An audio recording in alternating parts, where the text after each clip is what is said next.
YouTube, how y'all feeling? Littles in this shit.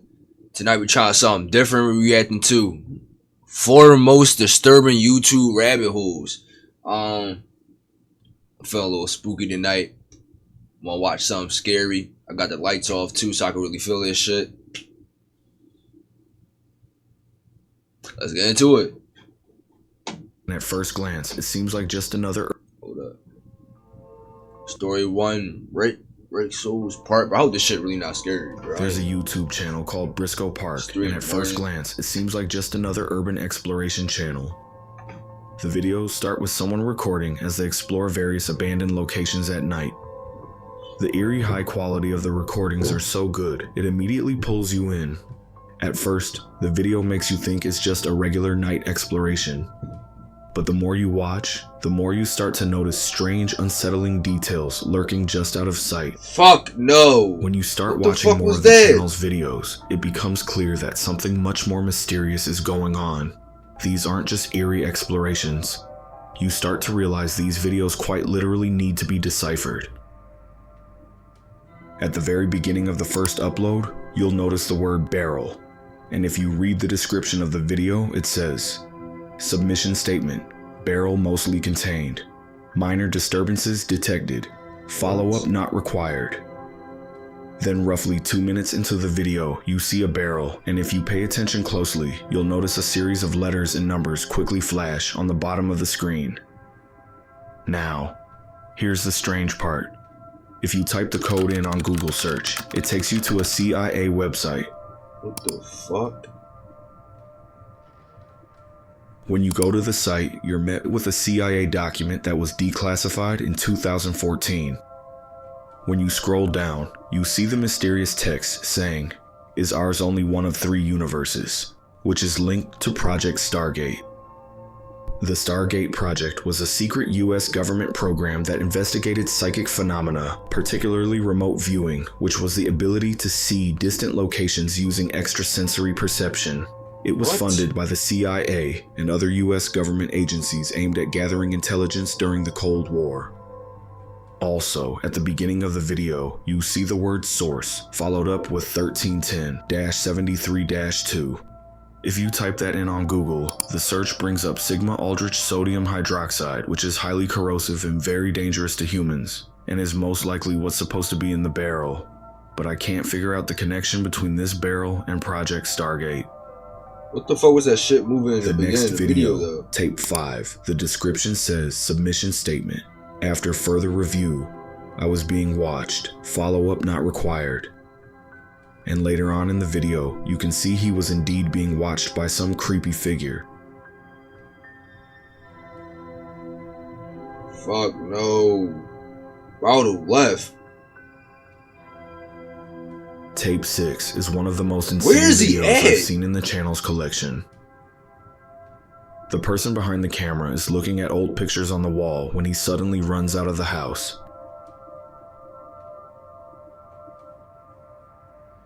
You can see a white figure in the window. But if you pause the video at the right time, you will see the strange figure sitting. No! Fuck no, bro. Each video is unique, yet follows the same premise with Where's an undeniable connection between them all. It feels like the person behind the camera is on some kind of mission, investigating specific sites while being watched by something.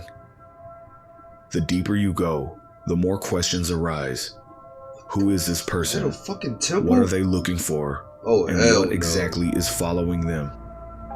I won't spoil too much here because I have a feeling this is just the beginning of the Briscoe Park story. And look, bro, this shit. I encourage you to check out this shit recent too. This channel for yourself, because this is definitely one of the most interesting channels I've come across in a long time.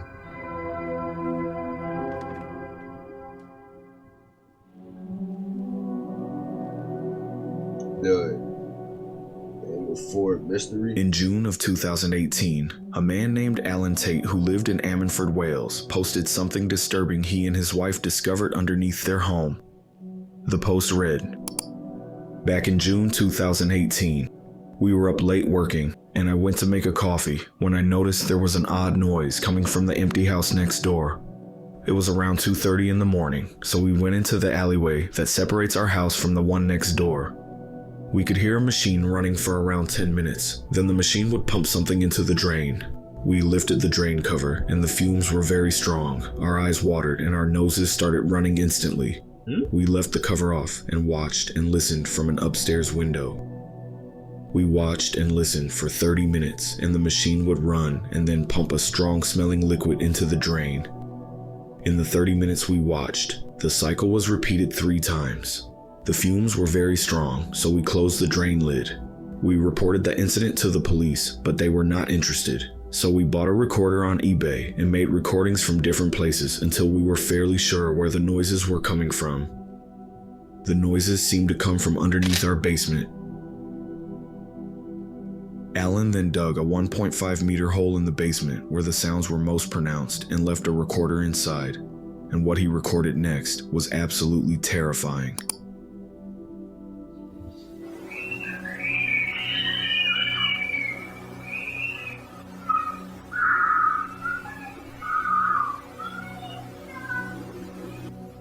This somebody say, please stop.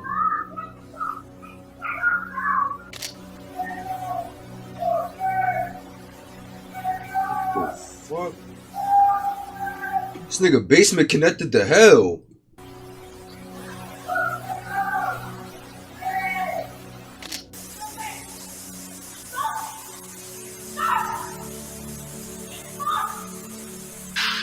What the fuck?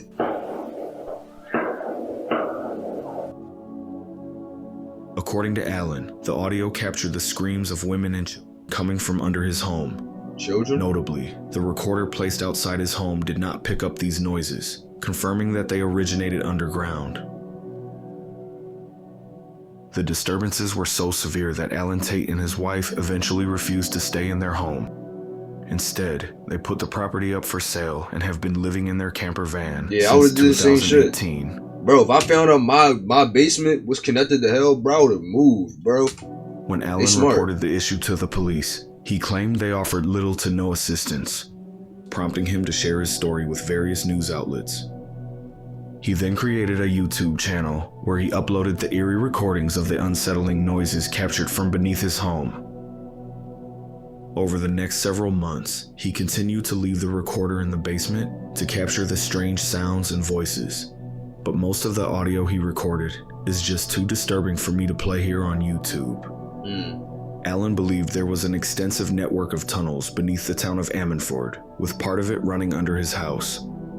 Alan believed these tunnels were being used to smuggle humans, drugs, and weapons throughout Ammanford. Strangely enough, there happens to actually be an extensive tunnel system that runs all underneath town known as the Ammanford Collieries. In 1891, coal mining began in the area and didn't stop until 1976. 85 years of mining in this area led to the vast tunnel system that runs beneath Ammanford, all of which are completely abandoned. You can still see images of these mine shafts online, but most of the entrances seem to be sealed off from the public. His home sat behind the storefront of Sophia Nails, and since he initially heard the noises in the alley and near the store in front of his house, he contacted the owner, a Vietnamese woman named Thanh Thanh Tran, to ask about the strange underground activity, but she did not reply.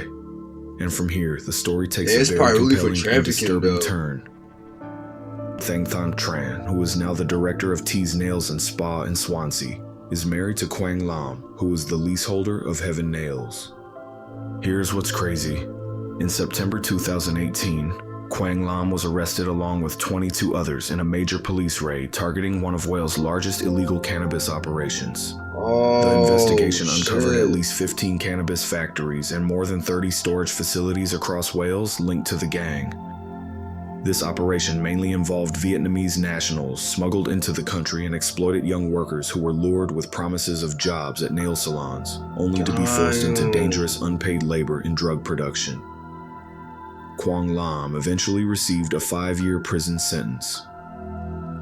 That shit was really for trafficking. Given the established network of underground tunnels in Ammanford and the documented smuggling activities in the area, Alan's account of mysterious sounds emanating from beneath his home appears entirely plausible.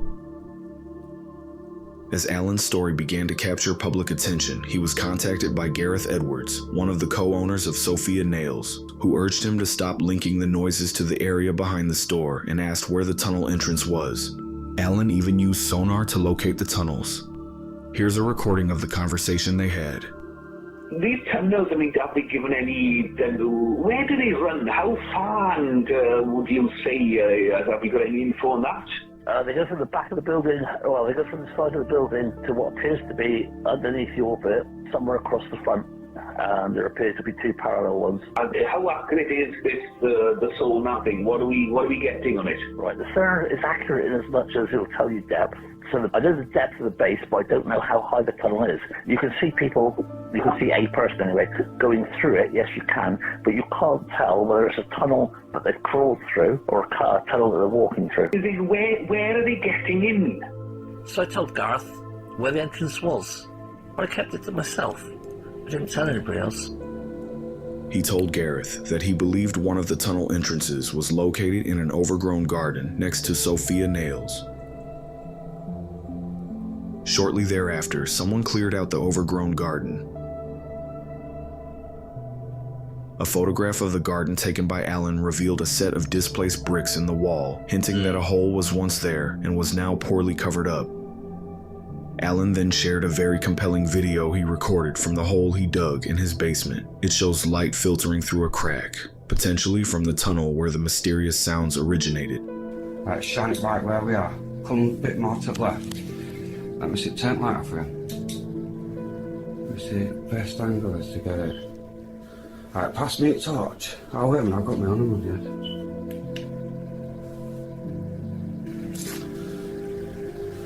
Let's where that wire is going through. Ah, there we go. Yeah. Now you're getting it as well. The police dismissed Alan's evidence of an underground smuggling operation as nothing more than a routine noise complaint. According to Alan, when the authorities investigated, they didn't even take the time to enter his home or inspect the premises at Sophia Nails. What? What I find particularly odd is that every media outlet that initially covered Alan's story about an illegal drug operation beneath his home has since removed their articles. What? Today, the only remaining reports concerning the mysterious noises underneath his home are claims of hauntings or ghosts, which only seems like an attempt to discredit Alan's story. Alan has since revealed that he was personally contacted by the police, who pressured him to halt his investigation into the underground activities. Forced to end his search for the truth, he subsequently took down his website and deleted his YouTube channel, where he had been sharing his findings. They trying to silence him. On August 31st, 2024, Sophia Nails burned down, and the cause of the fire was unknown. At the time of the fire, the shop had been vacant for a while. As of now, Alan's former home sits sealed up and abandoned, protected by CCTV cameras, warning everyone to not enter the property. All of this makes me... What the fuck was it? Keeping the light on, bro. Fuck that. Wonder, what were those disturbing sounds under Alan's home? And will we ever actually find out what's going on in the tunnel? No, it definitely had to be trafficking though, right? Okay, either it's that or that shit was connected to hell. It was either one. Oh, if you type in Otrivdamina on YouTube, you'll see a video with a scary looking thumbnail uploaded by a YouTube channel named Creepy Videos. The channel consists of random scary videos and creepypastas that have been posted online many times, most of which I've seen before. But this one was completely new to me.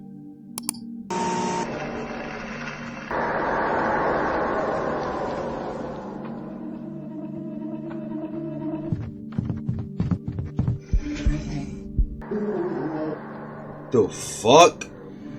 What the fuck is that?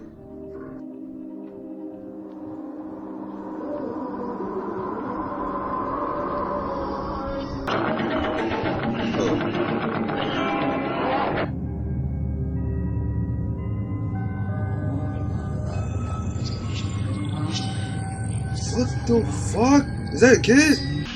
Bro, who? Who uploads shit like this, bro? At first, I wasn't sure what to make of it. Out of curiosity, I googled Otrevdomina. What that mean? I came across a website called Secret Files Fandom. According to the site, the video is simply a compilation of vintage film footage from the 20th century. One segment features a scene from the 1932 film, The Blood of a Poet. One of the more unsettling parts of the video was this person. I had no idea who or what this was, so I searched YouTube, and I eventually stumbled upon this video.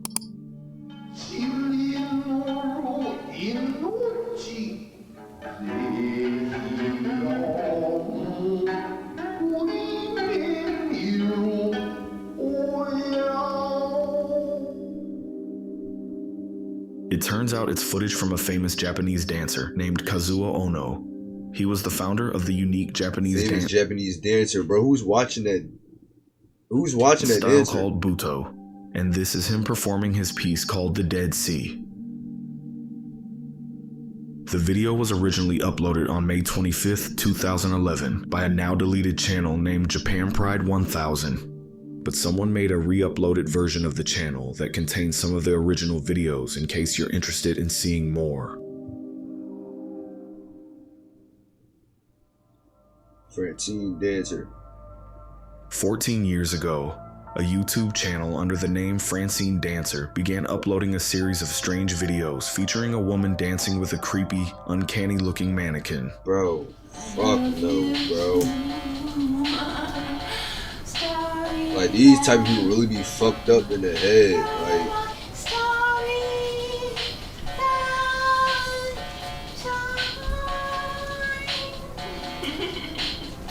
did she just kiss the fucking dog? At first, this may seem innocent enough. I mean, it's just a woman dancing with a mannequin.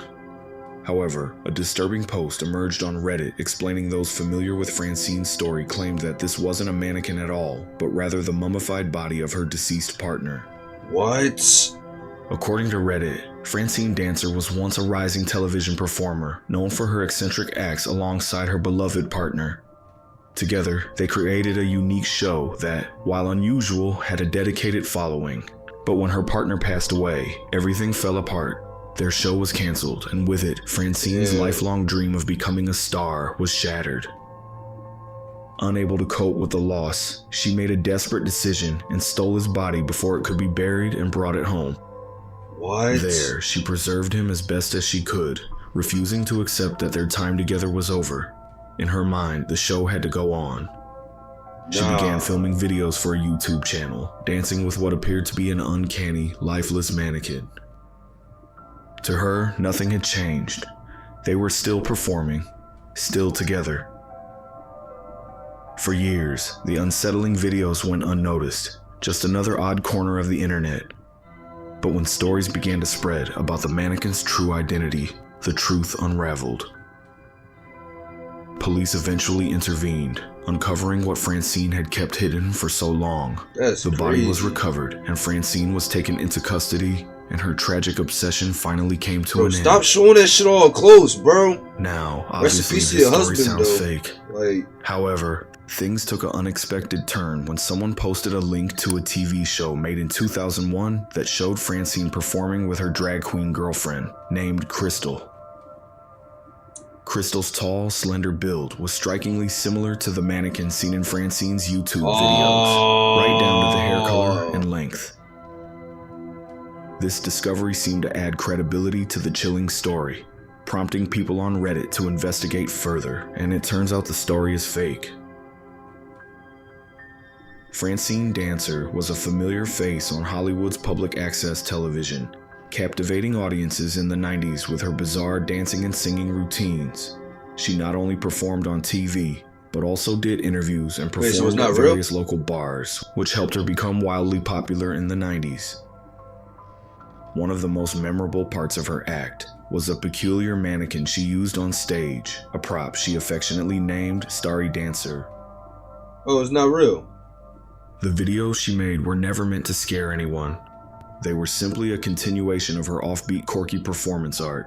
Oh, it wasn't real. The dim Oh, lighting alright. and the Alright. mannequin's uncanny look sparked some wild false stories online. Stop showing that Despite shit the so close. rumors, her show was a genuine celebration of her unique style, which continued airing until 2018.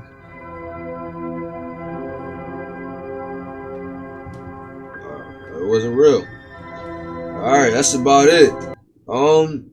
Nah, neither one was really scary. I thought it was some scary shit. It was interesting though. Especially the trafficking or the basic connected to hell, whatever.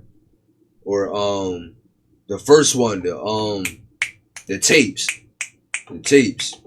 The last one was scary a little bit too. That shit wasn't even real. It was a part of that. This, I don't know what this was. YouTube, and I eventually Here's stumbled it. upon this video. Yeah, whatever this is about, I don't know, bro. But I love y'all though. Y'all be careful. I'll see y'all in the next video.